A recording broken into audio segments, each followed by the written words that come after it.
ज़रा सोचिए, हर 4 मिनट में भारत की सड़कों पर एक इंसान दम तोड़ देता है। हर दिन 1300 से ज़्यादा हादसे होते हैं और 400 से ज़्यादा मौतें।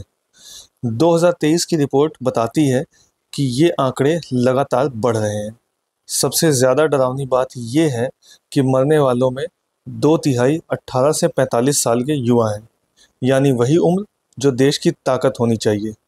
तो सवाल ये है, आखिर हमारी सड़कें इतनी खतरनाक क्यों हैं? क्या वजह है कि हाईवे जो विकास की नाड़ी माने जाते हैं, वही मौत के सबसे बड़े जाल बनते जा रहे हैं? और क्या सरकार की कोशिशें इस खतरे को रोक पाने के लिए काफ़ी हैं?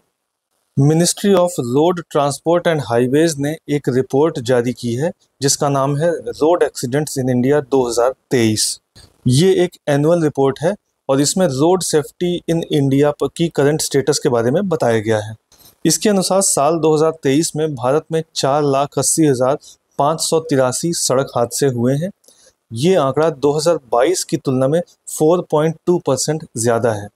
इन हादसों में सबसे ज़्यादा प्रभावित युवा वर्ग रहा, जो कि 18 से 45 साल तक है, जो पीड़ितों का 66.4% हिस्सा रहा है। सबसे ज़्यादा सड़क हादसों की बात करें तो सबसे ज़्यादा सड़क हादसे तमिलनाडु में हुए, उसके बाद दूसरे नंबर पर मध्य प्रदेश रहा। वहीं सबसे ज़्यादा सड़क हादसों में मौत उत्तर प्रदेश में हुई और इसमें दूसरे स्थान पर तमिलनाडु रहा है। भारत में कुल सड़क की लंबाई का केवल 5% हिस्सा हाईवे है, लेकिन इन्हीं हाईवे पर 53% हादसे होते हैं और 59% मौतें दर्ज की जाती हैं। इन हादसों में मरने वालों में सबसे ज़्यादा दोपहिया वाहन सवार होते हैं, जिनकी संख्या 45% के आसपास है, और इसके बाद पैदल यात्री दूसरे स्थान पर आते हैं। इन हादसों के प्रमुख कारणों को 3 श्रेणियों में बांटा गया है। पहली है मानवीय त्रुटि यानी कि ह्यूमन एरर, दूसरी है सड़क की स्थिति यानी रोड एनवायरनमेंट, और तीसरी है वाहन की स्थिति यानी वेहिकुलर कंडीशंस। पहले जो ह्यूमन एरर है उसमें ट्रैफिक नियमों का उल्लंघन, बिना लाइसेंस वाहन चलाना और हेलमेट, सीट बेल्ट जैसी सुरक्षा का इस्तेमाल न करना शामिल है। वहीं रोड एनवायरनमेंट में खराब सड़कें, ब्लाइंड स्पॉट्स, मौसम की स्थिति यानी धुंध या बारिश, रिहायशी इलाकों में लापरवाही शामिल है। इसके अलावा वेहिकुलर कंडीशंस में पुरानी गाड़ियां या फिर ओवरलोडिंग ये शामिल है। यानी इन रोड्स पे जो सबसे ज़्यादा एक्सीडेंट हो रहे हैं उनमें सबसे ज़्यादा हिस्सेदारी इन्हीं कारणों की है। देश में सड़क हादसे कम हो, इसके लिए जो सरकारी कदम उठाए जा रहे हैं उन पर बात करते हैं अब।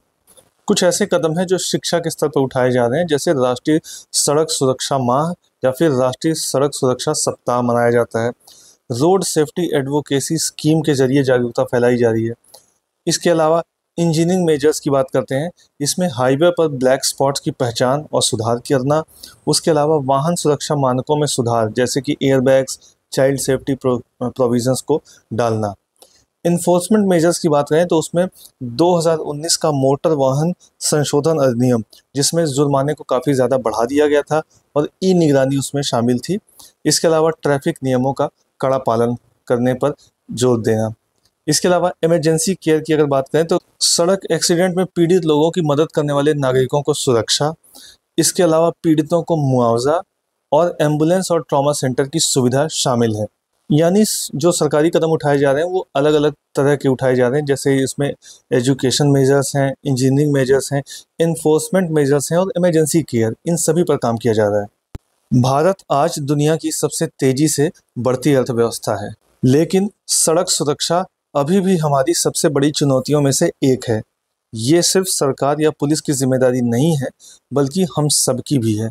अगर हर नागरिक हेलमेट पहने, सीट बेल्ट लगाए, ट्रैफिक नियम माने और दूसरों की सुरक्षा का ध्यान रखे तो लाखों जिंदगियां बचाई जा सकती हैं। याद रखिए, एक छोटी सी लापरवाही पूरी जिंदगी बदल सकती है। इसलिए सुरक्षित चलें और सुरक्षित रहें।